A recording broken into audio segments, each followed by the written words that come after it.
Chair ঠোঁট ভেঙে।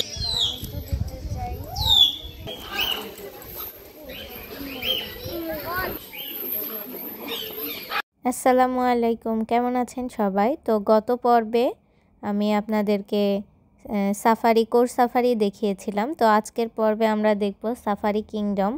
তো এখানে বিভিন্ন অংশ আছে। তো প্রথমে ঢুকতেই আমরা টিকিট দেখতে পেলাম। তো এইখানে জন প্রতি টিকিট 60 টাকা করে। তো এই টিকিটটা কাটলে আমরা 3টি জায়গা ঘুরে দেখতে পারবো আর কি। তো আমরা এখানে 5 জন ছিলাম, তাই আমরা 5টা টিকিট কেটে নিলাম। তো ঢুকতেই দেখছি যে এরকম বড় বড় শিকল দেয়া। তো পরে বুঝতে পারলাম যে পাখিগুলো যাতে বাইরে উড়ে চলে না যেতে পারে সেই জন্য এইভাবে দেওয়া আর কি, যেহেতু পাখিগুলো ভিতরে উন্মুক্ত অবস্থায় আছে। প্রথমেই আমরা ম্যাকাও দেখে নিচ্ছি। দেখেন ম্যাকাও দেখতে পাচ্ছি আমরা। তো এখানে ম্যাকাগুলো ট্রেন করা, ওরা গার্ডের কাছে ধরা দেয় এবং ওদের কাছে চলে আসে, যা আমাদের কাছে আসে না।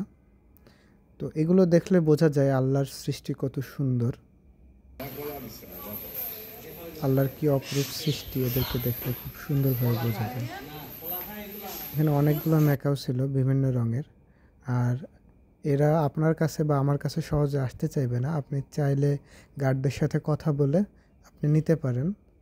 তো আমিও নিয়েছিলাম। এখন আমরা চলে আসলাম তোতা পাখি দেখতে, যাকে আমরা কাকাতুয়া নামে চিনি, টিয়া নামে চিনি এবং বিভিন্ন ধরনের নামে চিনি, যেমন ককাটেল, কাকাতুয়া, টিয়া, সবুজ টিয়া, হলুদ টিয়া আর অন্যান্য। কাকাতুয়ার মধ্যেও কিন্তু অনেকগুলো ভাগের কাকাতুয়া আছে।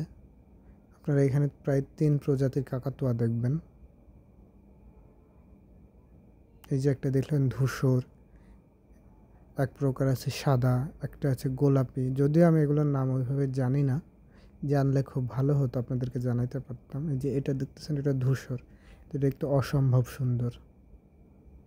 যে টিয়াগুলো দেখতে পাচ্ছেন। আপনারা চাইলে এখানে খাবার নিয়ে আসতে পারেন, ওদের জন্য বাদাম নিয়ে আসলে ওরা বাদাম খাবে, যদিও এখানে বাইরের খাবার দেওয়া সম্পূর্ণ নিষেধ। তারপরে আপনারা চাইলে খোসা সহ বাদাম আনতে পারেন। এই যে একটা সাদা কাকাতুয়া দেখতেছেন। প্রত্যেকটা পাখিরই কিন্তু আলাদা আলাদা এখানে বাসা বানানো আছে বা ঘর বানানো আছে।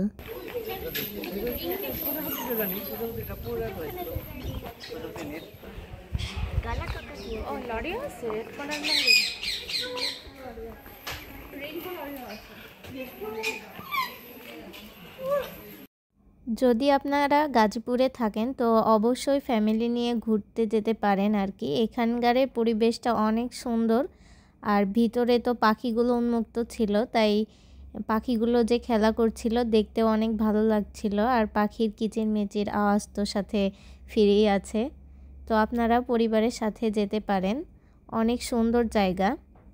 তো এদেরকে যদি আপনি বাদাম খাওয়াতে চান নিজে হাতে, তো অবশ্যই খোসা যুক্ত বাদাম আনতে হবে আর কি, খোসা ছাড়া নাই। তো দেখতে পাচ্ছেন কত সুন্দরভাবে বাদাম খাচ্ছে এরা। তো আমরা যেহেতু টিকিট কেটেছিলাম 3টে অংশ দেখব বলে, আমাদের 2টি অংশ অলরেডি দেখা হয়ে গেছে। তো আমরা এরপরে সামুদ্রিক মাছ দেখতে যাব। তো তার আগে আপনাদের একটু টিয়া পাখি দেখিয়ে দিই। এই যে কত সুন্দর দেখতে পাচ্ছেন। অবশ্যই এর ঠোঁটটা একটু ভাঙা ছিল, তবুও দেখুন কত সুন্দর দেখতে, মাশাআল্লাহ। যদি সাফারি পার্কের সম্পূর্ণ অংশটা দেখতে চান বা পরবর্তী অংশগুলো দেখতে চান, অবশ্যই ফলো দিয়ে পাশে থাকুন। আর ভালো লাগলে অবশ্যই লাইক, কমেন্ট আর শেয়ার করবেন। তো আমরা এখন সামুদ্রিক মাছ দেখতে যাব, তাই সামনে এগিয়ে যাচ্ছি আর কি এগুলো দেখে। তো ভালো লাগলে অবশ্যই লাইক দিন। ধন্যবাদ।